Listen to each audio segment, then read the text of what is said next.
سوال ہے، آج کل نوجوانوں کی تربیت کا لائحہ عمل کیا ہونا چاہیے؟ والدین کو کن باتوں کی طرف خاص توجہ دینی چاہیے؟ لاک ڈاؤن کی وجہ سے 15 تا 18 سال کے بچوں میں ذہنی تناؤ، احساس کمتری، منفی خبروں سے خوف و مایوسی، انٹرنیٹ کی تباہ کاریوں کے احساس پر خود کو اس کے شکنجے میں مجبور محسوس کرنا، صحت کی بربادی کا اندیشہ، اور سب سے بڑھ کر اللہ کی ناراضگی اور اس کی رحمت سے مایوسی پیدا ہونا وغیرہ، یہ صورتحال پائی جا رہی ہے۔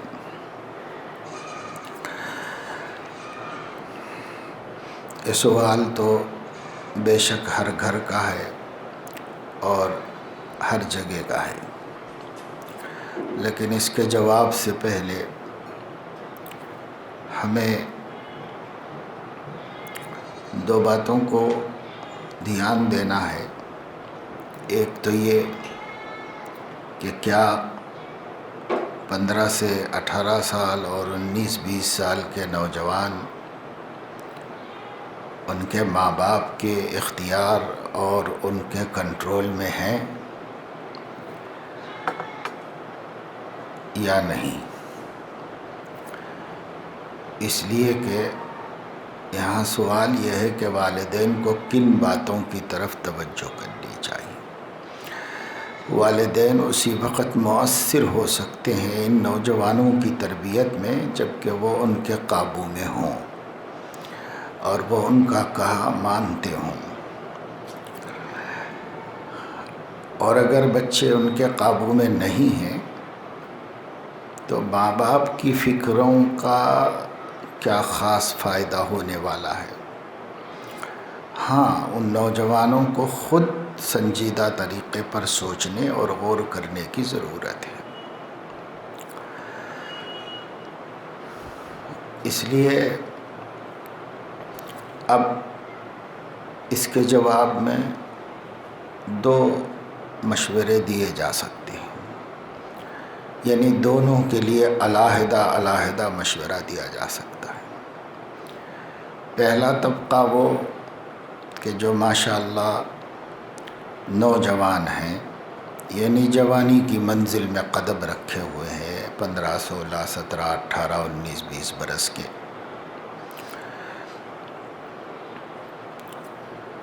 یہ اگر اپنے ماں باپ کے قابو میں ہوں اور وہ ان کو بڑا مانتے ہوں، ان کو خیر خواہ سمجھتے ہوں اور ان کے قابو میں ہوں، تو ماں باپ سے یہ کہنا ہے کہ اپنے ان بچوں کو ان خالی دنوں میں، جب کہ کہیں تعلیم بھی نہیں ہو رہی ہے اور جو تھوڑا بہت تعلیم کا ایک بہانہ مصروفیت کا ہوا کرتا تھا عام دنوں میں، اب وہ بھی نہیں رہا، تو گھر میں ان کی تعلیم کا اور تربیت کا کوئی بندوبست کریں۔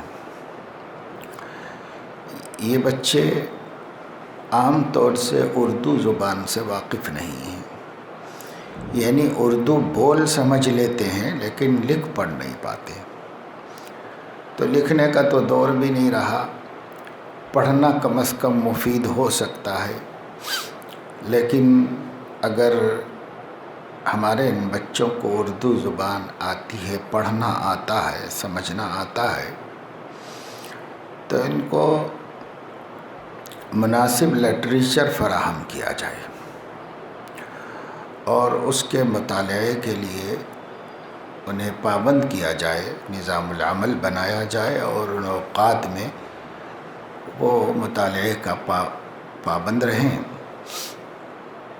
تو اس سے ان کے بہت سے اوقات بیکار ضائع ہونے سے بچ جائیں گے، کیونکہ جن عمر کے بچوں کی باتیں کہی جا رہی ہیں، ان عمروں میں ان پر روزی روٹی کا بوجھ بھی نہیں ہے۔ جن لوگوں پر کسی کے پرورش کی ذمہ داری ہے اور روزی روٹی کا بوجھ ہے، وہ تو اس وقت فکر مند ہے ہی اور کسی نہ کسی راستے سے اپنے لیے کسی کام کی تلاش میں مصروف ہیں، پریشان ہیں، سرگرم ہیں۔ بات ان بچوں کی ہے جن پر ابھی سر پہ کوئی ذمہ داری عائد نہیں ہوئی ہے اور وہ پڑھنے کی کچھ مصروفیت رہا کرتی تھی، اب وہ بھی نہیں ہے۔ تو ان بچوں کے والدین جن کے قابو میں بچے ہیں ان کا نظام العمل بنائیں اور بچوں کو پابند کریں ترغیب کے ذریعے سے، شوق دلا کر کہ وہ دینی کتابوں کا مطالعہ کریں۔ اسی کے ساتھ ساتھ وہ تدریسی اعتبار سے ان کی جو کتابیں ہیں جن کو انہیں پڑھنا چاہیے، 10ویں جماعت میں بنا کسی باقاعدہ امتحان کے بچے پاس کر دیے گئے اور اس کے آگے بھی انہیں پاس کر دیا گیا، تو کیا پاس ہو جانے سے تعلیم ہو جائے گی؟ پاس ہو جانے سے کیا ان کے اندر قابلیت اور استعداد پیدا ہو جائے گی؟ جو بچے محنت نہیں کرنے والے، لاؤبالی پن والے اور صرف پاس ہونے کے لیے پڑھنے والے ہیں، ان کی تو یہ فتح ہو گئی کہ انہوں نے پڑھا تو نہیں لیکن پاس ہو گئے ہیں۔ لیکن جن بچوں کو علم کی اہمیت کا اندازہ ہے، پڑھنے لکھنے کی اہمیت کا اندازہ ہے، نہیں ہے تو ماں باپ انہیں سمجھائیں اور انہیں بتلائیں کہ دیکھو پاس ہو جانے سے آپ قابل نہیں ہو گئے، آپ کو ان سب کتابوں پر گہری نظر ڈالنی چاہیے، اسٹڈی کرنا چاہیے، مطالعہ کرنا چاہیے۔ اپنے گھر میں ماں باپ یا بڑے بھائی وغیرہ پڑھے لکھے ہیں تو وہ ایک ان کو کم سے کم سرسری مطالعہ تو کروا دیں ان سبجیکٹس کا جس پر انہوں نے کوئی محنت نہیں کی اور حکومت نے انہیں پاس کر دیا ہے۔ تو اس میں اچھا خاصا وقت لگے گا اور یہ مصروفیت طالب علموں کے حق میں، نوجوان بچوں کے حق میں بڑی اہم مصروفیت ہوگی، مستقبل میں کام آئے گی اور اس وقت بھی ان کے اوقات کو ضائع ہونے سے بچائے گی۔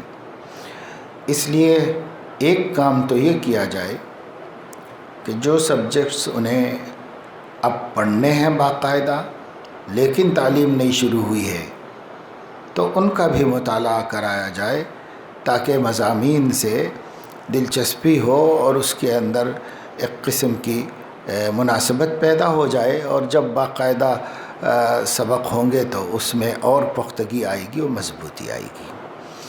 یا اگر گزشتہ سال کو بنا کسی جائزے کے ایسے ہی آگے بڑھا دیا گیا ہے اور پاس کر دیا گیا ہے تو اس پیچھے کا ایک دفعہ تکرار ہو، اعادہ ہو اور گھر میں جو پڑھے لکھے لوگ ہیں وہ اپنے بچوں کو ان سبجیکٹس کا پھر سے تعارف کرائیں اور انہیں بتائیں کہ علم پاس ہونے کا نام نہیں ہے، علم معلومات اور ایک روشنی کا نام ہے جو انسان کو اچھی خاصی تعلیمی محنت کے بعد حاصل ہوتی ہے۔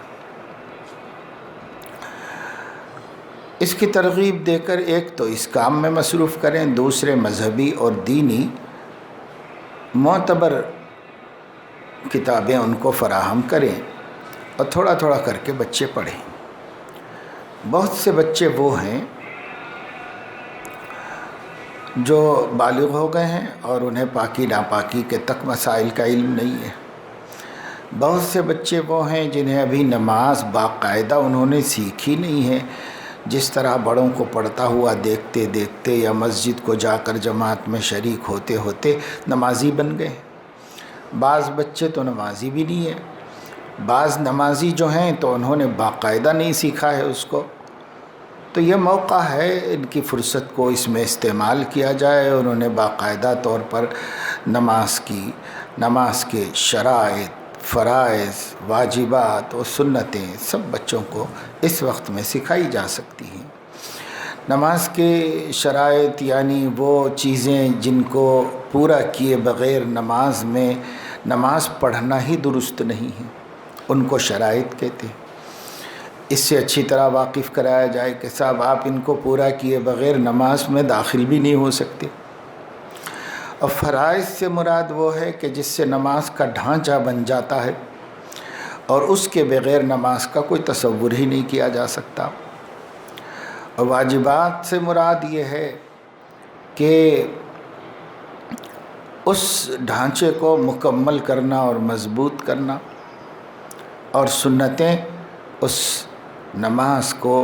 نماز کے اس ڈھانچے کو اور اس کے در و دیوار کو جو ہم نے اب بنا لیا ہے خوبصورت بنانا اور لائق قبولیت بنانا، یہ سنتیں ہیں۔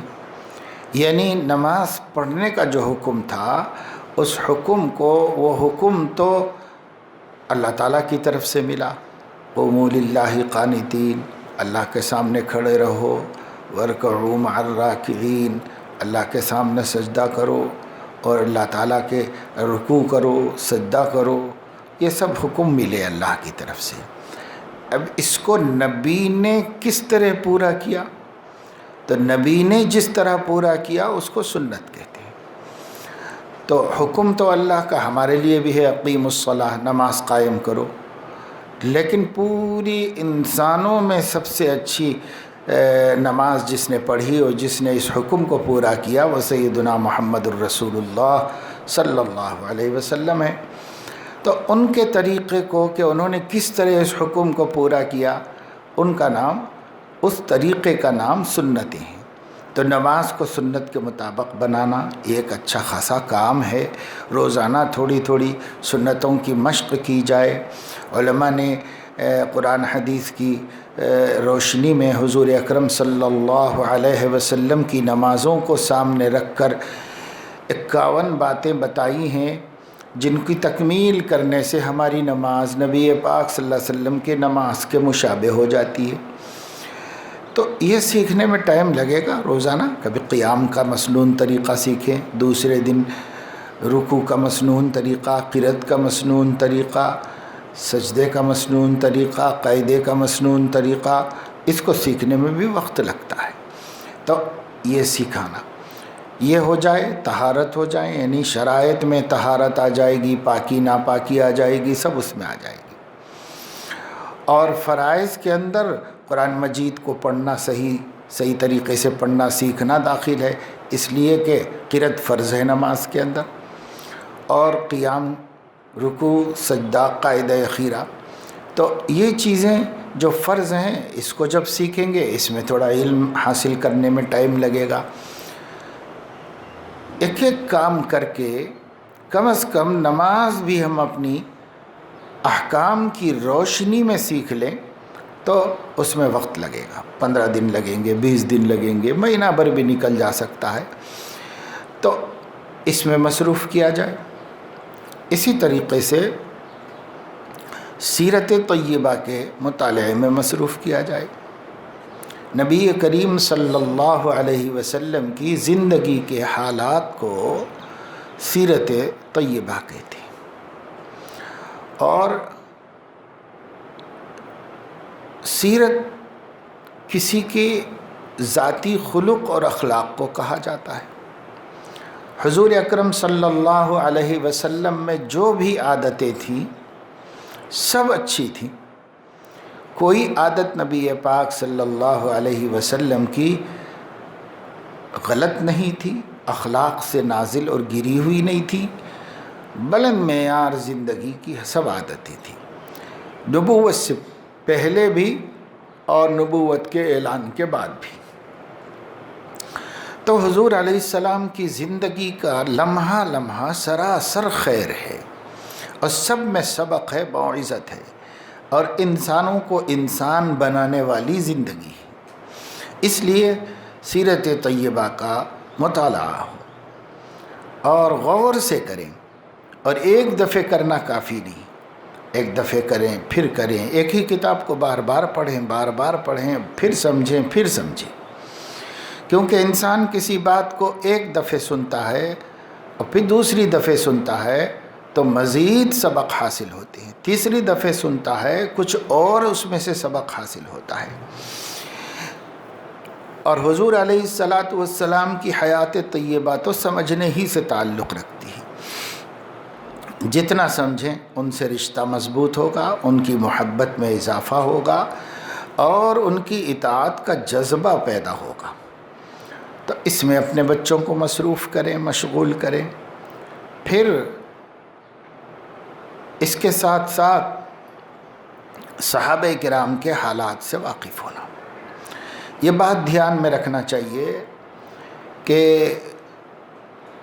ایک مومن اسی وقت مومن کامل ہو سکتا ہے جب کہ اس کے سامنے صحابہ کرام کے حالات ہوں۔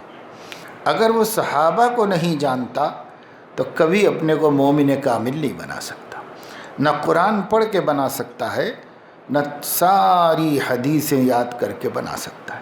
کتنی حدیثیں حدیث کی کتابوں میں موجود ہیں، لاکھوں حدیثیں ہیں، بخاری یاد کر لے، مسلم یاد کر لے، تمام صحاح ستہ یاد کر لے، اور جو زوائد ہیں انہیں بھی یاد کر لے، مسند احمد میں ہزار حدیثیں ہیں، ان سب کو رٹ لے، سارا قرآن پڑھ لے، قرآن کی ساری تفسیریں پڑھ لے، لیکن وہ اللہ کی پسندیدہ زندگی کو نہیں پا سکتا اور اس پر عمل کر کے اللہ کو نہیں دکھا سکتا جب تک کہ وہ صحابہ کرام کی زندگی اور نبی کی زندگی کو نہ دیکھ لے۔ اس لیے کہ نبی اللہ کا دین سکھانے والے ہیں اپنے قول اور اپنے عمل سے، تو سکھانے والا تو کامل مکمل ہوتا ہی ہے، لیکن صحابہ کرام اس کے سیکھنے والے ہیں، اور ہمیں سیکھنے والوں کے نمونے کی ضرورت ہے، اس واسطے کہ ہم نبی تو ہیں نہیں کہ دنیا کو سکھانے والے بنیں، اور دنیا کو سکھائیں گے بھی تو صرف تبلیغ کرنے والے بنیں گے، بات پہنچانے والے۔ لیکن یہ کہ جو ایتھینٹک ہو اور جو اپنے وجود میں اپنی ہر بات کو، اپنے ہر عمل کو وہ حجت بنا کر پیش کرنے والا ہو، وہ سوائے نبی کے کوئی نہیں ہو سکتا، تو ہم نبی تو بن نہیں سکتے۔ تو نبی پاک صلی اللہ علیہ وسلم کی زندگی بھی عمل کو دیکھنے کے واسطے ہے کہ کیا سکھایا آپ نے، اس کو جاننے کے واسطے ہے، اور صحابہ کرام کی زندگی کیسے سیکھا دین کو، یہ جاننے کے واسطے، اور وہ اس میں حجت ہیں۔ نبی سکھانے میں حجت ہیں، صحابہ سیکھنے میں حجت ہیں۔ اب اگر ہم صحابہ کو نہیں دیکھیں گے تو ہماری اصل محتاجی تو سیکھنے والوں کو دیکھنا ہے کہ سیکھنے والوں نے کیسا سیکھا، ہر سیکھنے والے کو نہیں، ان سیکھنے والوں کو جن کے سیکھنے کو بھی اعتبار حاصل ہو گیا ہے، ان سیکھنے والوں کو، اور وہ صحابہ کرام ہیں جن کے سیکھنے کو اعتبار اللہ کے پاس ہی حاصل ہو گیا اور نبی کی بارگاہ میں حاصل ہو گیا۔ یعنی جس نے سکھانے کے لیے کہا تھا اس نے بھی مان لیا کہ انہوں نے صحیح سیکھا، اور جس نے پڑھایا تھا اس نے بھی مان لیا۔ جیسے ہم اپنے اسکولوں اور مدرسوں کے اعتبار سے سمجھیں کہ ماں باپ یا ممتحن جس نے ہمیں پڑھانے کے لیے ہمارا امتحان لیا، اس نے کہا کہ بالکل پاس ہے، کامیاب ہے، اور جس نے پڑھایا اس نے بھی کہا، اس لیے کہ پڑھانے والا اپنے سے زیادہ قابل کو کہتا ہے کہ آپ جائزہ لیجیے کہ میں نے کیسے پڑھایا ہے، تو اس سے قابل نے اس کا جائزہ لیا تو اس نے بھی کہا کہ ماشاءاللہ انہوں نے بہت عمدہ سیکھا ہے، اور استاد بھی کہہ رہا ہے کہ بہت عمدہ سیکھا ہے، تو ظاہر ہے کہ ان کو اعتبار حاصل ہو گیا سیکھنے کے کمال کا، ایسا نہ صحابہ کے علاوہ کسی کو حاصل نہیں۔ یہ صرف صحابہ ہیں جنہیں اللہ رب العزت نے امتحان لے کر کامیاب قرار دیا، اور نبی نے پڑھا کے کامیاب قرار دیا۔ حضور علیہ السلام نے فرمایا طوبی لمن رآنی ومن رآ من رآنی، وہ آنکھیں مبارک اور سعادت مند ہیں، خوش قسمت، خوش نصیب ہیں جنہوں نے مجھے دیکھا اور وہ بھی جنہوں نے مجھے دیکھنے والوں کو دیکھا۔ اتنا معیار ان کو دیا گیا، اتنا معیار تو کسی کو کوئی نہیں دیتا جتنا صحابہ کو ان کے استاد نے، نبی پاک صلی اللہ علیہ وسلم نے دیا۔ اور اللہ تعالیٰ نے فرمایا اولئک الذین امتحن اللہ قلوبہم للتقوی، یہ وہ جماعت ہے جن کے ایمان کا جائزہ اللہ نے لیا ہے اور دلوں میں لیا ہے، عمل میں ہی، صرف عمل میں نہیں، دلوں میں بھی لیا ہے۔ تو دل میں بھی وہ صادق نکلے، صادق القول، اور وہ اپنی زندگی سے صادق العمل نکلے۔ تو ان کے صادق القول ہونے اور صادق العمل ہونے کا اللہ نے بھی شہادت دی اور نبی پاک صلی اللہ علیہ وسلم نے بھی دی۔ اس لیے صحابہ کرام کو جو لوگ نہیں جانتے ہیں، جنہوں نے صحابہ کرام کو نہیں پڑھا ہے، ان کی زندگی میں دین معیاری آیا ہی نہیں ہے، چاہے وہ کتنے بڑے اسکالر ہو گئے ہوں اور دنیا کے کتنے بڑے داعی ہو گئے ہوں، کتنے بھی بڑے، لیکن ان کی زندگی مکمل زندگی نہیں بن سکی اور ان کا دین کامل نہیں ہو سکا جنہوں نے صحابہ کو نہیں دیکھا۔ اس لیے کہ سیکھنا تو ان کے جیسا تھا، تو کیا پتہ کہ آپ نے اپنے کتابیں پڑھ پڑھ کے جو عمل کیا ہے تو ان کے جیسا سیکھا یا نہیں سیکھا، یہ کیسے پتہ؟ اس کا پتہ تو تبھی چلے گا جب کہ آپ ان کو دیکھیں کہ وہ کیسے سیکھتے تھے، کیسا تعلق۔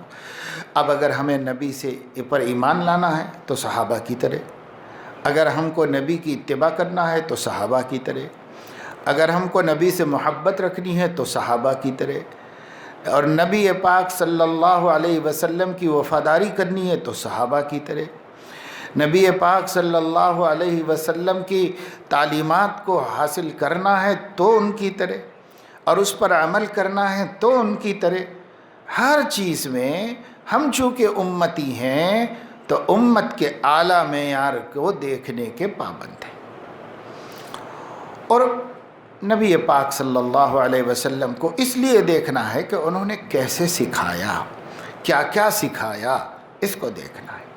صحابہ کو اس لیے دیکھنا ہے انہوں نے کیا کیا سیکھا اور کیسے سیکھا، اس کو دیکھنا ہے۔ اور ہم سیکھنے والے ہیں، ہم سکھانے والے نہیں۔ اس لیے ہم کو سب سے زیادہ ضرورت ہے مسلمان بننے کے واسطے صحابہ کرام کی حیات طیبہ کو دیکھنے کی، اور نبی کو دیکھنا بھی صحابہ کو دیکھنے سے سمجھ میں آئے گا، اور نبی کی سیرت کیسے پڑھنی چاہیے یہ بھی صحابہ کو دیکھنے سے سمجھ میں آئے گا۔ تو اس لیے صحابہ کے ہم بہت زیادہ محتاج ہیں۔ جس طرح ہمارے اور اللہ کے درمیان نبی واسطہ ہیں کہ ان کے بغیر اللہ تک نہیں پہنچ سکتے، اسی طرح ہمارے اور نبی کے درمیان صحابہ واسطہ ہیں کہ ان کے بغیر ہم نبی تک صحیح طریقے پر نہیں پہنچ سکتے، نہ نبی کو صحیح پہچان سکتے۔ تو اب یہ ضرورت ہے، یہ عنوانات ہو گئے، یہ ٹاپکس ہیں، اس پر ماں باپ اپنے بچوں کو لگائیں، ان میں مصروف کریں۔ ایک تو یہ کہ جو تعلیم وہ حاصل کر رہے ہیں ان کی تعلیم میں مدد کی جائے، خالی دن جو گزر رہے ہیں اس کے اندر ان کے اپنے سبجیکٹس کو اچھی طرح سمجھنے، جو پڑھ چکے ہیں اس کو اچھی طرح سمجھنے اور جاننے، اور جو آگے پڑھنے والے ہیں اس کے بارے میں کچھ تیاری کرنے میں ان کا آدھا دن استعمال کر لیجئے، اور باقی آدھا دن اپنے دین کو سمجھنے، عقیدے کو سمجھنے، اپنے نبی کو سمجھنے، صحابہ کرام کو سمجھنے میں لگا دیجیے۔ اس میں درجہ بدرجہ ہے۔ سب سے پہلے چونکہ یہ بالغ ہو گئے ہیں تو پاکی ناپاکی کے مسائل کا علم ہو جائے، یعنی وہی بات کہ شرائط نماز اس میں سب آ جائے گا، نجاستیں بھی آ جائیں گی، طہارتیں بھی آ جائیں گی۔ بچوں کے لیے جو ضروری جاننا ہے وہ، اور جو بچیوں کو ضروری ہے جاننا وہ، بچیوں کو مائیں پڑھائیں اور بچوں کو باپ پڑھائیں، ضروری علم ان کو آ جائے۔ شرائط نماز سب سے پہلے سیکھ لیں گے تو شرائط نماز میں وضو بھی آ جائے گا، غسل بھی آ جائے گا، اور جو وضو اور غسل ہے تو اس کا جو دوسرا پہلو ہے یعنی طہارت، نجاست حکمیہ جس کو ہم کہتے ہیں، اسی پر یہ نجاست طہارت حکمیہ متعلق ہوتی ہے۔ نجاست حکمیہ یعنی وہ ناپاکی جو ناپاکی سمجھ میں تو نہیں آتی لیکن شریعت کے حکم سے وہ ناپاکی ہے۔ جیسے ہم پیشاب کرنے کے لیے گئے، پیشاب کر کے آئے، استنجا تو کر لیا ہم نے، تو کوئی ناپاکی ہمارے پاس ہے ہی نہیں، لیکن شریعت کہتی ہے کہ تم ناپاک ہو اور اس کی طہارت حاصل کرنی پڑے گی، تو وہ طہارت اس طرح کرو، اس کو وضو کہتے ہیں۔ تو چھوٹی نجاست حکمیہ کے مقابلے میں چھوٹی طہارت حکمیہ ہے، اور بڑی نجاست حکمیہ یہ ہے کہ آدمی کو نہانے کی حاجت ہو جاتی ہے، تو دیکھنے میں تو کچھ بھی نہیں ہے صاحب، ہم تھوڑی بہت اگر کوئی نجاست لگ بھی گئی ہے تو ہم اس کو دھو لیتے ہیں، پاک ہو جاتے، صاف ہو جاتے، لیکن پھر بھی شریعت نہیں مانتی۔ شریعت یہ کہتی ابھی تم نجیس ہی ہو، تم ناپاک ہی ہو، نہ تم قرآن پڑھو، نہ تم نماز پڑھو، تم ناپاک ہی ہو۔ جب تا وقتے کے سر سے لے کے پیر تک ایک ایک انگ کو پاک نہیں کرو گے تم پاک نہیں ہوگے، تو اس کو بڑی نجاست حکمی کہتے ہیں۔ اس بڑی نجاست حکمی کے مقابلے میں بڑی طہارت حکمی یعنی غسل ہے، تو یہ نجاستیں آ جائیں گی، اور پھر یہ حکمی نجاست ہے۔ حکمی نجاست کے مقابلے میں حقیقی اور عینی نجاست ہوتی ہے۔ حقیقی نجاست جیسے پیشاب، پاخانہ، خون اور جتنی بھی چیزیں ہیں جن کو شریعت ناپاک کہتی ہے، اور وہ حقیقت میں بھی انسان کو تعفن ہوتا ہے، اس کی ناپاکی سمجھ میں بھی آتی ہے، وہ ناپاکی، اس کو حقیقی کہتے ہیں۔ تو ایک حقیقی نجاست ہوتی ہے، ایک حکمی ہوتی ہے۔ جو حقیقی ہوتی ہے اس کی طہارت حقیقی، اور جو حکمی نجاست ہے اس کی طہارت حکمی ہے۔ پھر جو حقیقی نجاستیں ہیں وہ بھی دو قسم کی ہے، اس میں خفیفہ ہے اور ثقیلہ ہے، یعنی ذرا کم درجے کی، زیادہ درجے کی نجاست، اس کی طہارت بھی اسی اعتبار سے ہوگی۔ اس میں ایک چھوٹی اور ایک بڑی ہے، اس کی طہارت بھی اسی اعتبار سے ہوگی۔ غرض یہ ہے کہ جب ہم شرائط میں سب سے پہلے جسم کا پاک ہونا ہے تو یہ سب ہم کو نجاست حکمیہ سیکھنی پڑے گی اور طہارت حکمیہ۔ پھر کپڑوں کا پاک ہونا ہے، جگہ کا پاک ہونا ہے، تو اس کے لیے حقیقی نجاست کا جاننا ہے، خفیفہ ہو یا ثقیلہ ہو، سب کو جاننا ہے اور اس کے مطابق ان کی پاکی حاصل کرنا ہے، ان کی طہارت حاصل کرنا ہے۔ پھر قبلے کی طرف منہ کرنا ہے، نماز کا ٹائم آنا ہے، ٹائم آنے سے پہلے کوئی نماز پڑھ لینے سے ادا نہیں ہوتی، اور ٹائم کے گزر جانے کے بعد نماز چھوڑنے کا بہت بڑا گناہ ہوتا ہے۔ تو ٹائم آنے اور جانے کے بارے میں واقف ہونا اور اس کو جاننا کہ نمازوں کے اوقات کیا ہیں، اس کو جاننا وغیرہ۔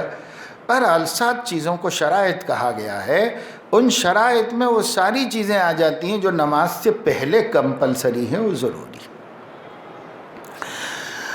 تو اس کے سیکھنے میں بھی وقت لگے گا، ایسا نہیں ہے کہ آپ بیٹھیں گے تو 10 منٹ میں سب جان لیں گے، یا کتاب میں پڑھ لیں گے تو پڑھتے ہی سب جان لیں گے، نہیں، پڑھنے میں سمجھنا بھی پڑتا ہے۔ آدمی کو اگر آپ بچے کو کتاب دے دیں گے اور وہ ایسی چیزیں اس میں آئیں گی جس کو اس کو سمجھنا پڑتا ہے، اس واسطے کہ یہ باتیں سنی ہوئی نہیں ہیں، یہ الفاظ پہلے سے جانے ہوئے نہیں ہیں، تو اس کو جاننا پڑتا ہے۔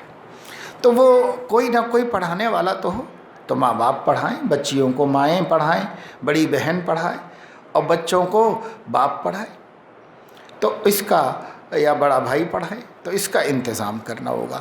جب شرائط میں ہو جائیں گے فرائض، اگرچہ کہ نماز پڑھ رہے ہیں اور اس میں فرائض بھی ادا ہو ہی جا رہے ہوں گے، لیکن جب آپ باقاعدہ اس کا علم حاصل کریں گے آپ کو پتہ چلے گا کہ آپ نے کتنی دفعہ نمازوں میں فرائض میں تک کوتاہی کر دی۔ جب شرائط کا تفصیلی علم حاصل کریں گے تو بسا اوقات پتہ چلے گا کہ ہم نے ناواقفیت کی وجہ سے شرائط میں ایسی کمی کر دی ہے کہ شرط نہیں تو نماز ہی شروع نہیں ہوتی، شرط پوری نہیں ہوئی تو نماز شروع ہی نہیں ہوتی، اب فرض پورا نہیں ہوا تو نماز شروع ہو کے پوری نہیں ہوتی، ختم ہو جاتی ہے، ضائع ہو جاتی ہے۔ تو اس کو ہمیں جاننا ہے، اور پھر واجبات کو جاننا ہے 6 فرائض بتائے جاتے ہیں، ان کو ارکان بھی کہا جاتا ہے، اور 14 واجبات نماز کے اندر۔ 14 واجبات کے سیکھنے میں ٹائم لگے گا نا، کیونکہ ایک واجب ہوتا ہے، اس واجب کے تحت چھوٹے چھوٹے کئی مسائل آ جاتے ہیں۔ واجب نماز کی ایسی غلطی کو کہتے ہیں جس کی وجہ سے سجدہ سہو کرنا پڑتا ہے، اگر بھول چوک سے ہو جائے تو، اور قصدن ہو جائے تو جیسے فرض چھوٹنے کا حکم ہے، واجب بھی چھوٹنے کا حکم کہ نماز پھر سے پڑھو۔ لیکن اگر غلطی سے ہو جائے، پھر سمجھ میں آ جائے نماز ہی میں، تو اخیر میں سجدہ سہو کر کے اس کی تلافی کر لے سکتے ہیں۔ اس کے بعد سنت ہے، سنت سے نماز کی خوبصورتی اور کمال میں کمی ہوتی ہے، لیکن نماز ہو جاتی ہے، ادا ہو جاتی سنت کے چھوٹنے سے، اور سنتیں پوری کر لی جائیں تو ہماری یہ نماز صرف ایک ڈھانچہ نہیں رہے گی، بلکہ اس کے اوپر، ان ہڈیوں کے اوپر جو ہے گوشت بھی ہوگا، کھال بھی ہوگی، بال بھی ہوں گے، خوبصورتی ہوگی۔ خوبصورتی کے بغیر کون سی چیز پسندیدہ ہے؟ کوئی بھی چیز حسین نہ ہو تو کوئی پسند نہیں کرتا۔ جو بندوں میں اللہ نے رکھا ہے کہ اس کی نگاہ انتخاب حسن کو پسند کرتی ہے، اللہ بھی حسن کو پسند فرماتا ہے۔ تو اللہ رب العزت بھی یہ چاہتا ہے کہ حسین بناؤ۔ یہ جو احسان کا لفظ ہے نا، اس کے معنی حسین بنانے کے، تو حسین بناؤ، نماز کو حسین بناؤ، روزے کو حسین بناؤ، زکوٰۃ کو حسین بناؤ، حج کو حسین بناؤ، عمرے کو حسین بناؤ، ہر عمل کو، بلکہ پوری زندگی کو حسین بناؤ۔ وہ کیسے حسین بنتی ہے؟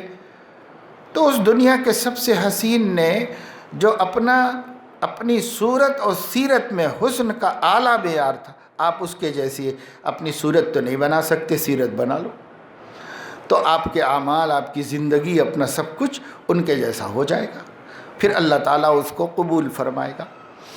تو یہ سیکھنا ہوگا سنتوں کے ذریعے، پھر پوری زندگی کی سنتیں۔ اب پھر ہمارے اندر بہت سی خرابیاں ہیں، خامیاں ہیں، فطرتاً اللہ نے ہمارے اندر رکھی ہیں۔ فَأَلْهَمَهَا فُجُورَهَا وَتَقْوَاهَا، انسان کو پیدا کر کے اللہ نے اس میں برائیاں بھی رکھی ہیں، نیکیاں بھی رکھی، یعنی برائی کرنے کا قوت بھی رکھی ہے، نیکی کرنے کی قوت بھی رکھی، اور حکم دیا ہے کہ برائی مت کرو، نیکی کرو۔ تو اب ہمیں نیکی کرنا اور برائی نہیں کرنا، یہ ایک مشق ہے، پریکٹس ہے۔ اس کے لیے بھی پہلے علم کی ضرورت ہے۔ معلومات سے آدھا مسئلہ حل ہوتا ہے انسان کا، اور تھوڑی محنت کرنے سے پورا مسئلہ حل ہو جاتا ہے۔ معلوم نہ ہو سرے سے، تب تو کتنے غلطیاں کرتا رہے گا، اور اب سمجھتا رہے گا کہ میں تو ایک شریف آدمی ہوں، یہ سمجھتا رہے گا۔ جیسے ابھی آج کے سوالات میں ایک سوال یہ آ رہا ہے، ایک خاتون یہ جاننا چاہتی ہیں کہ میں ایک شریف گھرانے کی شریف عورت ہوں، لیکن گھر گھرستی کے اندر شوہر کو بہت سی مجھ سے شکایتیں ہو رہی ہیں، تو آپ یہ بتائیں کہ یہ کیسے ہو رہا ہے؟ حالانکہ وہ شریف ہے نا، وہ خود کہہ رہی ہے کہ میں ایک شریف گھرانے سے تعلق رکھتی ہوں، یعنی شرفا۔ واقعی بہت گھرانے شرفا کے ہیں جن کے گھرانوں کے اندر ماشاء اللہ سے بے حیائی نہیں ہے، اور ایسی چیزیں نہیں ہیں جسے عرف عام میں اور سماج میں برا کہا جاتا ہے۔ اچھے لوگ ہیں، مصروف لوگ ہیں، پڑھے لکھے لوگ ہیں، اور اچھی زندگی گزارتے ہیں، لڑتے جھگڑتے نہیں، کسی کو نقصان نہیں پہنچاتے، سب خوبیاں ان کے اندر ہوتی ہیں۔ انہی کو شرفا کہا جاتا ہے، شریف لوگ کہا جاتا ہے۔ یہ شریف لوگ ہیں، شریف تو ہیں لیکن مسلم بھی ہے یا نہیں؟ شریف تو کفار و مشرکین میں بھی ہوتے، بڑے اچھے اچھے لوگ ہیں کفار مشرکین میں، جن کے بیچاروں کے وجود سے ان کے پڑوس کے مسلمان بھی افسوس کرتے ہیں کہ بڑے اچھے آدمی تھے بھائی، ان کا گزر جانے سے بڑی تکلیف ہوئی۔ تو ظاہر ہے کہ شرافت ہی ہے، ایمان تو ہے نہیں ان کے پاس۔ تو شرافت قدر کی چیز ہے، بہت اچھی بات ہے، لیکن یہ شرافت مکمل جب ہوتی ہے جب کہ یہ اسلام کی روشنی میں ہو۔ تو یہ جتنے اچھے گھرانے ہیں نا، ان کے اچھے ہونے سے کوئی اعتراض نہیں ہے، اور نہ اور وہ کوئی اس پر کوئی تنقید بھی نہیں ہے، لیکن یہ پورے طور پر اچھے نہیں ہیں۔ اچھے جب ہوں گے جب کہ نبی پاک صلی اللہ علیہ وسلم کی شرافت کو معیار بنا کر ویسے شریف بن جائیں، ان کے جیسے شریف بن جائیں گے، تو پھر یہ اللہ کے نزدیک بھی شرفا معتبر ہوں گے، تو غلطی نہیں ہوگی۔ تو ظاہر ہے اس کے لیے علم حاصل کرنا ہوگا۔ تو یہ بہت ساری اچھی عورتیں اور بہت سارے اچھے مرد وہ ماشاءاللہ قابل قدر ہیں اور قابل تعریف ہیں، لیکن کاش اگر وہ کچھ علم دین بھی رکھ لیتے ہوتے تو پھر اللہ رسول کی نظر میں بھی شریف ہو جاتے، اچھے ہو جاتے۔ اور اصل تو وہاں بننا ہے، اصل تو شوہر کی نظر میں بننا بھی نہیں ہے، اصل تو دنیا کی نظر میں بننا بھی نہیں ہے، ماں باپ کی نظر میں بننا بھی اصل نہیں ہے۔ یہ سب بھی ہونا چاہیے لیکن یہ اصل نہیں ہے۔ اصل تو یہ ہے کہ اللہ اور اس کے رسول کی نظر میں معتبر ہو جائیں۔ واقعی وہ بھی کہیں گے یہ میرے شریف بندہ ہے، یہ شریف بندی ہے اللہ کے۔ اللہ کب کہیں گے؟ جب ان کی تعلیم کو ہم اپنی زندگی میں لیں گے، انہوں نے جو شرافت سکھائی ہے وہ شرافت ہماری زندگی میں آئے گی۔ تو اس کا مطلب یہ ہوا کہ جو نوجوان آپ کے قابو میں ہیں، ماں باپ اور بڑے جیسے کہیں ویسے سنتے ہیں، بڑوں سے ڈرتے ہیں، ان سے کہا جاتا ہے کہ بیٹا باہر مت جاؤ تو نہیں جاتے ہیں، ان سے کہا جاتا ہے کہ بیٹا یہ کام کر لو تو کر لیتے ہیں۔ ایسے بچے اور ایسی بچیاں جنہوں نے جوانی میں قدم رکھا ہے، اس وقت تعلیم نہیں ہونے کی وجہ سے ٹائم ان کے پاس بہت بچا ہوا ہے، تو اس کا بھرپور فائدہ اٹھائیے۔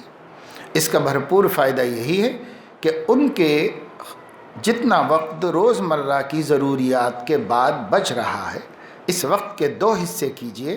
50% سے ان کی پڑھی ہوئی تعلیم اور آگے جو پڑھنا ہے، ان دونوں تعلیموں کے سلسلے میں ان کو ان کی لیاقت میں اضافہ کرنے کا سامان کیجیے، ان کی صلاحیت اور استعداد کو بڑھانے کا انتظام کیجیے، اور باقی 50% وقت میں ان کے دین، ان کے ایمان، ان کی آخرت، ان کے حب رسول اور ان کے ذکر یاد الہی وغیرہ کی جو حقیقت میں دیکھا جائے تو ہمیں یوں کہنا چاہیے کہ 80% وقت تو اس کو دیں اور 20% وقت دوسرے کاموں کو دیں۔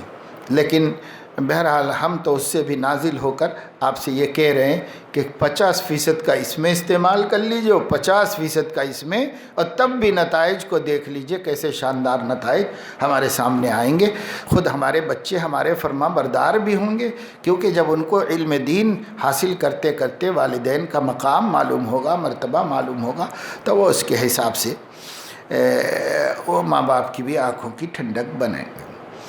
اب جو دوسرا طبقہ ہے، یعنی وہ نوجوان لڑکے اور لڑکیاں جو بڑوں کے قابو میں نہیں، یعنی وہ من مانی زندگی گزارنے میں کہ اب ان کا مزاج بن گیا ہے، وہ کسی کی مانتے نہیں ہیں، جو ان کا جی چاہتا ہے، جو من کرتا ہے وہی کرتے ہیں۔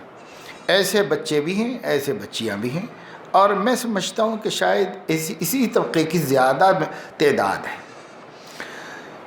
کیونکہ ایک تصور دیا ہے جدید تعلیم کے ذریعے سے کہ جب 18 سال کے ہو جاتے ہیں تو خود مختار ہو جاتے ہیں اور ان کے حقوق میں کوئی دخل نہیں دے سکتا۔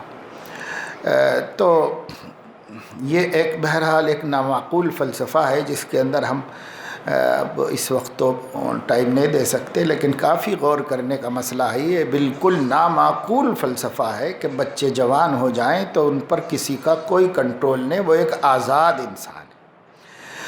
اس کو ہیومن رائٹس کے تحت ان لوگوں کا انسانیت کا حق قرار دیا گیا ہے، لیکن ایسی اندھیر نگری اسلام میں نہیں ہے۔ اسلام ہو یا کوئی بھی دوسرا مذہب ہو، ہر مذہب چھوٹے کو چھوٹا اور بڑے کو بڑا بتاتا ہے، اور دونوں کے درمیان کے راستے اور رشتے متعین کرتا ہے، حقوق اور حدود متعین کرتا ہے۔ ہر مذہب، بلکہ مذہب کی بھی ضرورت نہیں، ہر عقل یہ کہتی ہے، لیکن عقل کے دشمنوں نے یہ قانون بنایا ہے، اور انسانیت کے دشمنوں نے انسانی حقوق کے نام پر یہ قانون بنایا ہے۔ یہ انسانی حقوق کا جو شعبہ ہے، یہ انسانیت کی کوئی خدمت نہیں کرتا، یہ انسانیت کی خدمت کا ٹائٹل لگا کر کے انسانیت سے عداوت و دشمنی کا ثبوت فراہم کر رہا ہے صدیوں سے۔ ہر جگہ انہوں نے انسانیت سے دشمنی کی ہے، انسانیت کو انہوں نے کوئی حق نہیں دلایا۔ اگر ایسا ہوتا تو وہ سارے انسانوں کے ساتھ کو ایک نظر سے دیکھتے، لیکن کہاں دنیا میں آج بھی کہاں دیکھا جا رہا ہے انسانیت کو ایک نظر سے؟ انسانیت میں اونچ نیچ ہر جگہ موجود ہے اور ہر جگہ الگ الگ شکلوں میں موجود ہے. یورپ میں اور طریقے سے اونچ نیچ ہے، یہاں بھی، اور سب کچھ. اب یہ بھی ایک میں صرف یہ کہہ رہا ہوں، یہ موضوع قابل غور ہے کہ اگر انسان بالغ ہو جائے، اور بالغ ہونے کے لیے قانون نے جو 18 برس کی عمر مقرر کی ہے، تو اگر 18 برس کے ہو جائیں تو وہ خود مختار ہو جاتے ہیں اور ایسے اختیارات میں آزاد کہ جس میں ان کا باپ اور وہ دونوں برابر ہو جاتے ہیں، ان کی ماں اور بیٹی دونوں برابر ہو جاتے ہیں، شوہر اور بیوی برابر ہو جاتے ہیں. یہ نامعقول فلسفہ، دنیا کا سب سے احمقانہ فلسفہ، اس احمقانہ فلسفے کو دنیا میں کسی نے بھی انصاف کی عدالت میں چیلنج نہیں کیا ہے، اس لیے کہ دنیا میں انصاف ہو تو انصاف مانگا جا سکتا ہے. تو بہرحال اب اس نظریہ تعلیم اور نظریہ قانون اور نظریہ حقوق نے رفتہ رفتہ 15 16 17 برس ہی سے دماغ میں یہ ڈالنا شروع کر دیا ہے.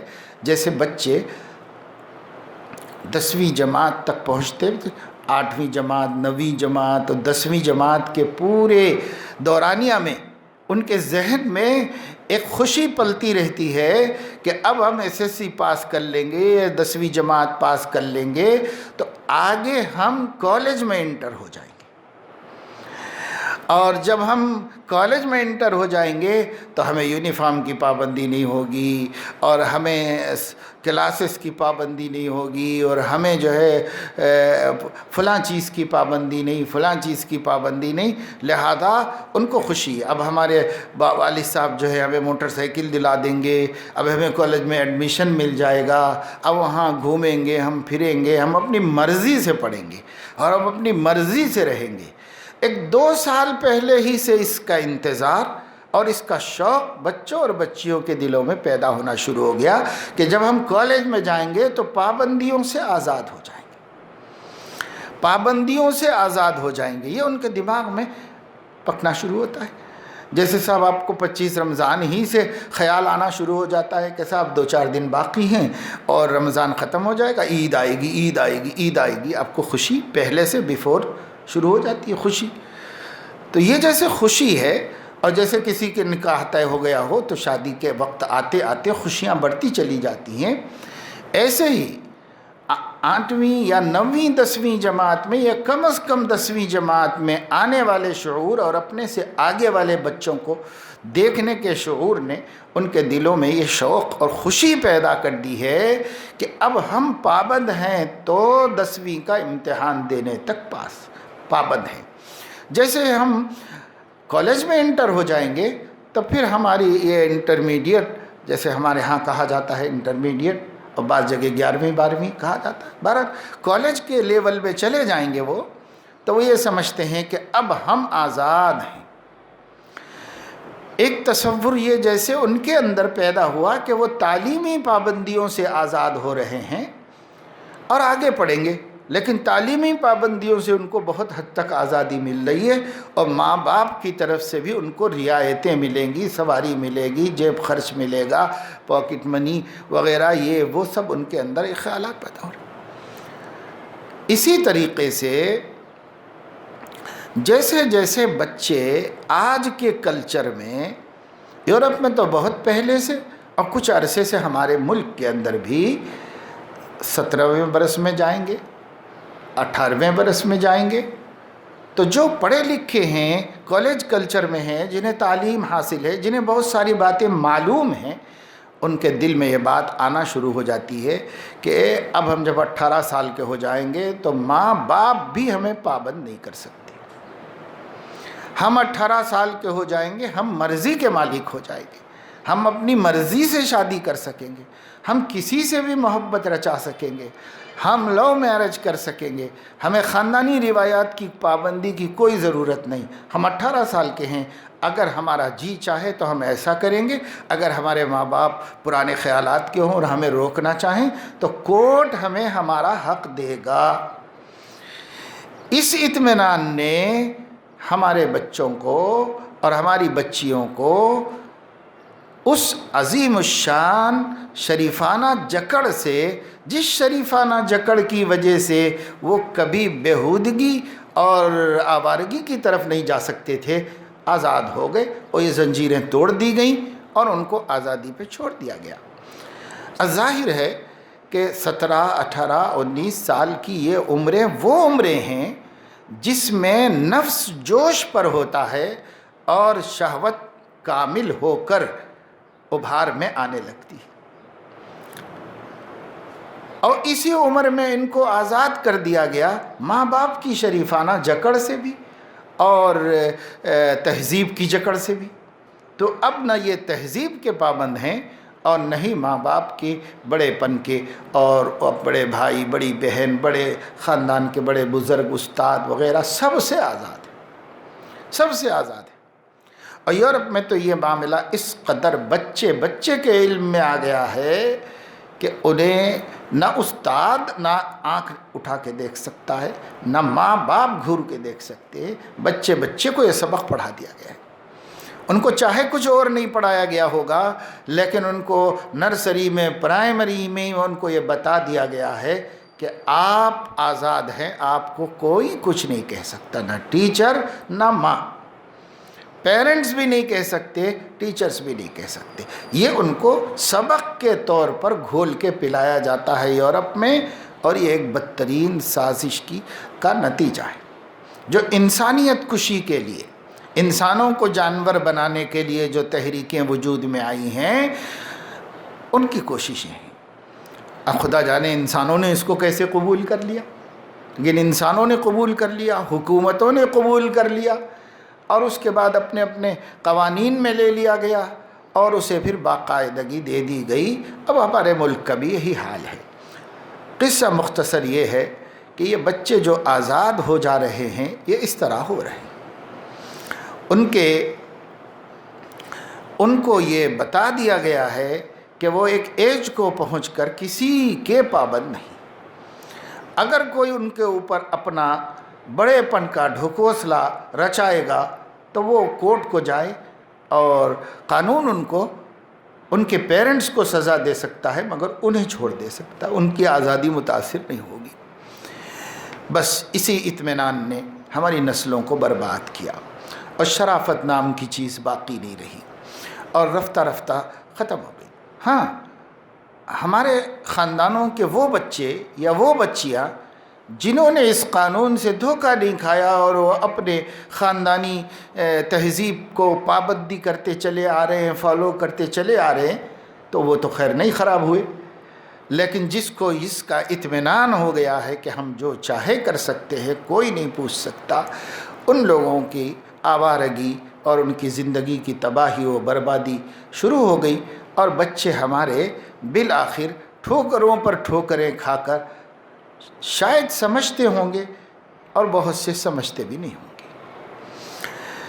تو ہمارے نوجوان بچوں کو، نوجوان بچیوں کو خود سوچنا ہے، جو کسی کے قابو میں نہیں، انہیں خود سے سوچنا ہے۔ اللہ نے آپ کو عقل دی ہے، سمجھ اور شعور دیا ہے، آپ اللہ کی دی ہوئی اس عقل کا بھرپور استعمال کرو۔ عقل پر شہوت غالب آتی ہے، یعنی خواہشات نفسانیہ، اپنے من کی چاہتیں اگر عقل پر غالب آتی ہیں تو وہ عقل پر حکومت کرتی ہیں، اور عقل کو صرف اتنے محدود کام کے لیے اور اتنے ذلیل کام کے لیے استعمال کرتی ہیں کہ وہ بس ہماری خواہشات کے انتظامات کر دے۔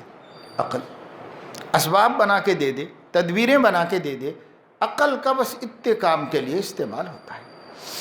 حالانکہ عقل اتنی بڑی دولت ہے کہ اس عقل کے ذریعے سے تو سورج و چاند کو مسخر کیا جا سکتا ہے، اور جو ہے آسمانوں کو فتح کیا جاتا ہے، دریاؤں کو فتح کیا جاتا ہے۔ آج جتنی بڑی بڑی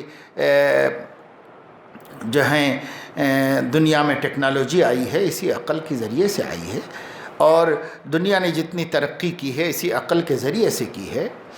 جن لوگوں نے اللہ تعالیٰ کی معرفت حاصل کی ہے، جو ترقی کی عروج اور انتہا ہے، وہ اسی عقل کے ذریعے سے کی ہے۔ تو یہ عقل اتنے بڑے بڑے کاموں کے واسطے تھی جب نفسانیت اور شہوت عقل پر غالب ہو جاتی ہے تو پھر عقل ایک باندی ہے، غلام ہے، اب وہ بادشاہ نہیں ہے، اب وہ بادشاہ نہیں ہے، وہ حکمران نہیں ہے، وہ محکوم ہے اور غلام ہے۔ کاہے کا غلام ہے؟ خواہشات کا غلام ہے۔ خواہشات ان سے کیا کام لے رہے ہیں؟ بس اتنا کام لے رہے ہیں کہ فلاں لذت کے واسطے کیا تدبیر کی جائے، فلاں لذت کے واسطے کیا تدبیر کی جائے۔ نفس اپنی لذات کو لوٹنے کے لیے عقل کو غلام بنا کر اس عقل سے اسباب اور تدبیریں کا کام لے رہا ہے۔ بس کیسے یہ کام ہو سکتا ہے، کیسے یہ خواہش پوری ہو سکتی ہے، کیسے یہ خواہش پوری ہو سکتی ہے، کیسے یہ خواہش پوری ہو سکتی ہے، بس یہ کام لے رہے۔ حالانکہ اگر عقل خواہشات پر حکمران رکھی جائے اور خواہشات کو عقل کا غلام بنایا جائے تو یہ عقل ایک انسان کو شرافت، طہارت، نجابت، اخلاق، عزت، دولت اور اس سے بھی آگے بڑھ کے اللہ رسول کی رضا اور خوشنودی تک پہنچاتی ہے۔ یہ عقل، اگر عقل کو حکمراں رکھا جائے، ہم عقل کو حکمراں نہیں رکھتے، عقل نوجوانوں کی وہ غلام بن گئی ہے۔ کس کی غلام بن گئی ہے؟ نفسانی خواہشات کی غلام بن گئی۔ اب جو من کرتا ہے وہ کرتے ہیں، جو جی چاہتا ہے وہ کرتے ہیں، جو جی چاہتا ہے وہ کرتے ہیں۔ جی کو روکنے پہ قابو ہی نہیں، کون روکتا جی کو؟ جی کو روکنے والی عقل تھی، وہی غلام بنی ہوئی، تو وہ کہاں سے کون روکے گا آپ؟ جب عقل میں اور طبیعت میں جھگڑا چلتا رہتا ہے تو ہر عقل مند یہ کہتا ہے کہ طبیعت کی نہ مانی جائے، عقل کی مانی جائے۔ ہاں، طبیعت اور عقل میں کہیں جھگڑا نہیں ہو رہا ہے تو پھر طبیعت کی بھی مانو۔ جیسے مثال کے طور پر ایک آدمی ہے، وہ رات کو کھانا وانا کھا لیا اور اس کے بعد اب دل کا، جی کا تقاضا ہو رہا ہے کہ سو جائے، وہ بستر بچھائے اور جا کے آرام سے سو جائے، کیونکہ عقل سے ٹکرا نہیں رہی ہے خواہش۔ عقل بھی یہی کہہ رہی ہے کہ بھئی یہ وقت آرام کرنے کا ہے، آرام کرنا چاہیے، سو جانا چاہیے، دن بھر تھکے ہوئے ہیں، نیند آ رہی ہے، سونا چاہیے۔ تو ٹکراؤ نہیں ہوا خواہش کا عقل سے، خواہش پہ عمل کر لیجیے۔ اور صبح ہوئی اور طبیعت یہ کہہ رہی ہے کہ صاحب سو جائیں، آج جی نہیں مان رہا ہے اٹھنے کے لیے، آج بہت سستی ہو رہی ہے، تو اس وقت عقل کہہ رہی کہ نہیں صاحب اٹھنا چاہیے، اٹھ کے تیاری کرنا چاہیے، کالج جانا چاہیے یا تیاری کرنا چاہیے، کمپنی کو نوکری کو لیے جانا چاہیے، دکان کھولنی چاہیے، جو بھی ہو۔ تو یہاں دونوں کا ٹکراؤ ہوا ہے۔ اب آپ کس کی مانیں گے؟ اب عقل کی ماننا چاہیے۔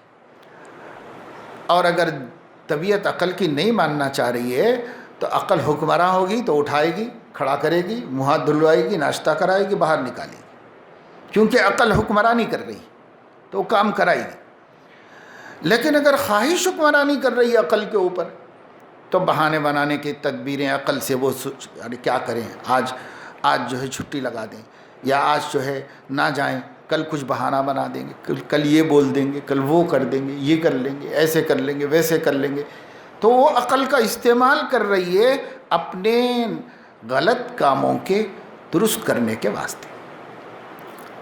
یا اسی طریقے سے گرمی ہے سخت اور جی چاہا کہ بھائی نیمبو کا شربت پی لیا جائے،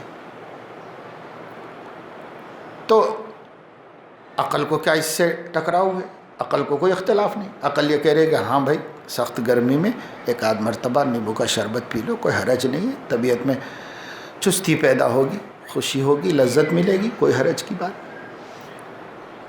تو یہاں ٹکراؤ نہیں ہے، تو یہاں اپنی خواہشات پہ عمل کرو، اپنی خواہش پوری کرو، کوئی حرج کی بات نہیں۔ لیکن سردیوں میں اور جاڑے میں من کر رہا ہے کہ صاحب نیمبو کا شربت پیے، تو عقل کہے گی کہ نہیں صاحب موسم ٹھیک نہیں ہے، اس سے تمہیں سردی ہو جائے گی، حلق میں خراش ہو جائے گی، نزلہ ہو جائے گا، سستی پیدا ہوگی، پریشانی ہو جائے گی، مناسب نہیں ہے۔ تو عقل سے ٹکراؤ ہو گیا۔ عقل حکمراں ہوگی تو عقل مند آدمی، عقل مند اسی کو کہتے ہیں جس کی عقل حکمراں ہے. تو عقل مند آدمی، اس کی عقل اس کو روک دے گی. نیبو بھی رکھا ہوا ہے، ٹھنڈا پانی بھی رکھا ہوا ہے، شکر بھی رکھی ہوئی ہے، لیکن نہ ہاتھ بڑھاتا ہے. چھری بھی رکھی ہوئی ہے، نہ نیبو اٹھاتا ہے، نہ بناتا ہے، نہ پیتا ہے. کیوں؟ عقل حکمراں ہیں، اور عقل نے خواہش کے نقصانات کی نشاندہی کر دی، لہذا خواہش کو مغلوب ہونا پڑا، عقل نے اپنی حکمرانی کی. تو یہ فرق ہوتا ہے عقل مند اور بے وقوف کا. بے وقوف وہ ہے جو خواہش کو عقل پر غالب کر دے، اور عقل مند وہ ہے جو عقل کو خواہش پر غالب کر دے. اس لیے نوجوان بچوں سے اور نوجوان بچیوں سے یہ کہنا ہے کہ آپ کے ہر نقصان کا سبب یہ بنیادی غلطی، ہر نقصان کا سبب یہ بنیادی غلطی. اور وہ جو قانون بنایا ہے ایک عمر میں آپ کو ہر کسی سے آزاد کر دینے کا، یہ قانون بھی انہی لوگوں نے بنایا ہے جنہوں نے خواہشات کو عقل پہ غالب کر کے رکھا ہے. انہی بیوقوفوں کے بنے ہوئے قانون ہیں جن کو بیوقوف ہی اختیار کرتے. اب ہم قانون تو نہیں بدل سکتے، اس لیے کہ قانون حکمراں بناتے ہیں اور ان کے ہاتھ میں ہے. تو آپ قانون نہ بدلیے، نہیں بدلتا نہ بدلیے. کبھی اللہ آپ کو قدرت دے اور آپ حکمرانی کے اس مقام پر پہنچیں کہ اس قانون کو بدل سکیں تو اس اندھے قانون کو بدل دیں آپ.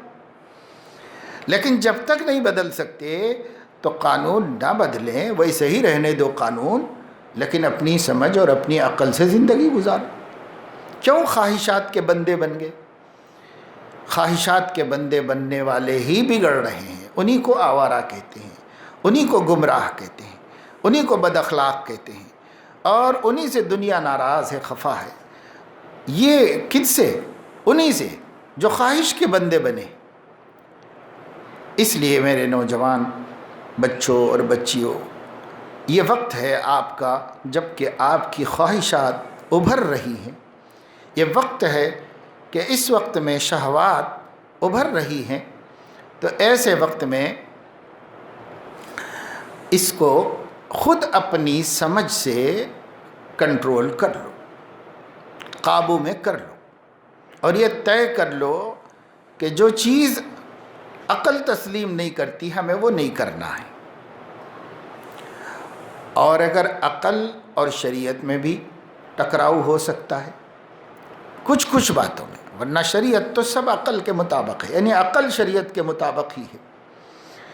لیکن کہیں کہیں ہمیں سمجھ میں نہیں آ سکتا یا عقل وہاں تک پہنچ نہیں پاتی، تو اس وقت میں ایسا لگتا ہے کہ صاحب یہ عقل میں نہیں آ رہی بات، یہ سمجھ میں نہیں آ رہی دین کی بات. تو اس وقت ایک مومن ہونے کے ناطے آپ اتنا یقین کر لو کہ دین عقل کے خلاف نہیں ہے. یہ اور بات ہے کہ میری عقل اس مصلحت تک نہیں پہنچ پا رہی ہے، مگر مجھے اللہ پر، اس کے رسول پر بھروسہ ہے.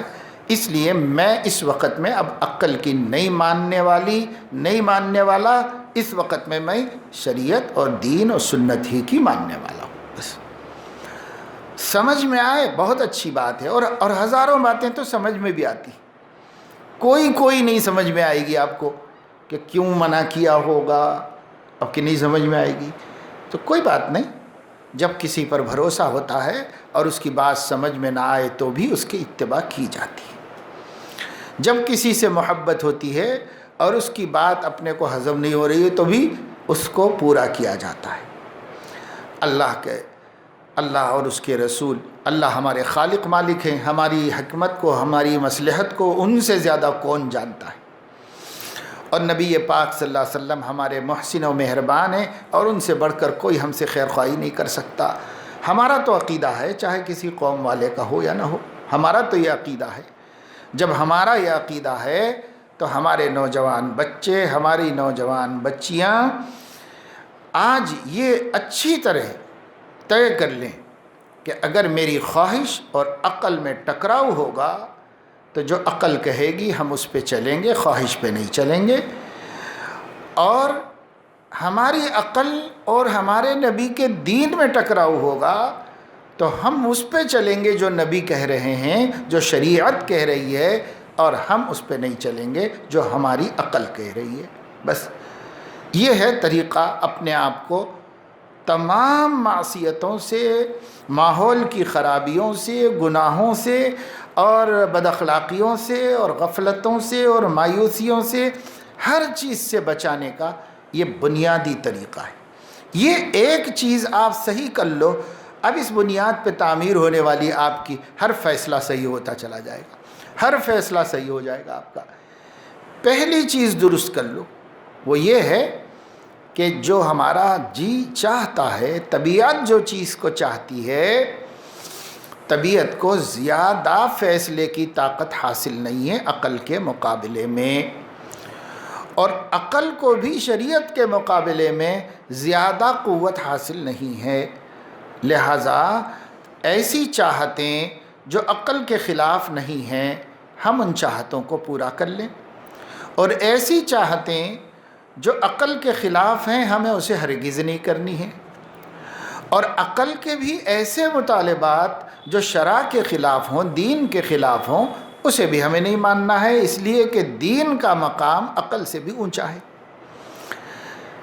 جب آپ یہ پہلا سبق یاد کر لیں گے اور آپ کا عقیدہ، آپ کی فکر، آپ کی سمجھ اس اچھی بات کو قبول کر لے گی، تو اب اپنا طریقہ کار یہ بنا لیں۔ پھر انشاءاللہ ہمارے نوجوان پڑھیں گے، لکھیں گے، قابل بنیں گے، اچھے سے اچھے انسان بنیں گے، جہاں رہیں گے لوگوں کے لیے ابر رحمت بن کر رہیں گے، کسی کے لیے تکلیف دہ نہیں ہوں گے، نہ چھوٹوں کے لیے، نہ بڑوں کے لیے، نہ ساتھیوں کے لیے، نہ اللہ رسول کے لیے۔ اس بنیادی غلطی کو جس پہ ہم چل رہے ہیں درست کر، یعنی یہ غلطی کہ جو جی میں آیا کریں، جو جی میں آیا کریں، یہ جو غلطی ہے اس غلطی کو درست کر لیں۔ غیر مسلموں کے لیے تو بس اتنا ہے کہ وہ خواہش کے بجائے عقل پہ عمل کریں۔ چنانچہ دنیا میں جو ایسے بچے ہیں نوجوان غیر مسلموں کے بھی، جو خواہشات پہ نہیں چلتے، عقل کے مطابق چلتے ہیں، وہ بھی بڑے اچھے لوگ سمجھے جاتے ہیں اور ان کی ہر جگہ عزت ہے۔ اور مسلمان کو ایک اور قدم ہے، وہ یہ ہے کہ ہر عقل کے مطالبے کو بھی نہیں مانا جاتا، وہ مطالبات عقل کے جو شریعت کے خلاف ہوں، ہم وہاں پر بھی عقل کو پیچھے چھوڑ کے اور آگے بڑھ جاتے ہیں۔ یہ ہمارے لیے اور اعلیٰ درجے کی چیز ہے۔ اگر ہمارے نوجوان انشاءاللہ جو بھی اس وقت میں اگر ہماری بات سن رہے ہوں اور ان کی سمجھ میں بات آ رہی ہو، اور وہ آج یہ طے کر لیں کہ خواہشات پر چلنے کو آج ہم چھوڑ دیں گے، آج سے ہم ہر خواہش کو عقل کی کسوٹی پہ رکھیں گے، عقل اس کو قبول کرے گی تو اختیار کریں گے اور نہیں تو نہیں اختیار کریں گے۔ اور جب عقل قبول کر لے، جب عقل ریجیکٹ کر دے تو ہم ہرگز اس پہ عمل نہیں کریں گے، اور عقل قبول کر لے تو اب دوسرا مرحلہ ہے، اب اس کو شریعت کے پیمانے پر رکھیں گے۔ شریعت عقل کی اس فیصلے کو قبول کرتی ہے تو ہم قبول کریں گے، اور نہیں قبول کرتی ہے تو ہم آنکھیں بند کر لیں گے اور ہمیں اس سے کوئی دلچسپی نہیں ہوگی۔ بس یہ طریقہ کار اگر آپ نے بنا لیا، بنا کے تو دیکھو کیسی کامیابیاں ملنا شروع ہو جاتی ہیں۔ بس ابھی ہم پریشان ہیں، بہت سے لوگ کہ بھئی بچے بگڑ رہے ہیں، اور بہت سے لوگ پریشان ہیں خود کہ ہم بگڑ رہے ہیں، ہم بگڑ رہے ہیں، کچھ حل بتا دیجئے، کوئی طریقہ بتا دیجئے۔ ماشاءاللہ دلوں میں ایمان ہے، ندامت ہے اور فکر مند ہے، ایسا نہیں کہ نہیں ہے، لیکن یہ ہے کہ بھئی کبھی کبھی یہ روشنی اٹھتی ہے تو خیال ہوتا ہے کہ اچھے بن جائیں، اور پھر یہ بجھ جاتی ہے تو پھر خاموش ہو جاتے ہیں، پھر انجان ہو جاتے ہیں، پھر کچھ دن کافی عرصے تک اسی اندھیرے میں رہتے ہیں۔ تو اس لیے یہ اس سوال کا میں نے جواب دیا ہے کہ لائے عمل کیا ہونا چاہیے۔ تو جو بچے بڑوں کے قابو میں ہیں وہ اس طریقے سے جیسے میں نے بتایا ان کو پابند کر لیں اور مصروف کر لیں، بہت نفع ہوگا، بہت فائدہ ہوگا۔ اور جو بچے بچیاں اب بڑوں کی پابندی سے آزاد ہو گئے ہیں اور من مانی کر رہے ہیں، ان کو ہم نے ایک سبق دیا ہے یہ بہت اہم اور ضروری ہے. یہ دنیا کو بھی ہماری درست کرے گا اور یہی سوچنے کا انداز ہمارے دین کو بھی درست کرے گا. اسی سے دنیا بنے گی، اسی سے آخرت بنے گی، اسی سے دنیا کی ذلتوں سے بچیں گے، اسی سے آخرت کی ذلتوں سے بچیں گے. تو آپ اس کو درست کر لیں، پھر دیکھیں آپ کا اسٹیئرنگ آپ کے ہاتھ میں ہے، گاڑی بالکل سیدھے رستے پہ چلنا شروع ہو جائے گی اگر آپ اپنے کو درست کر لیں گے تو.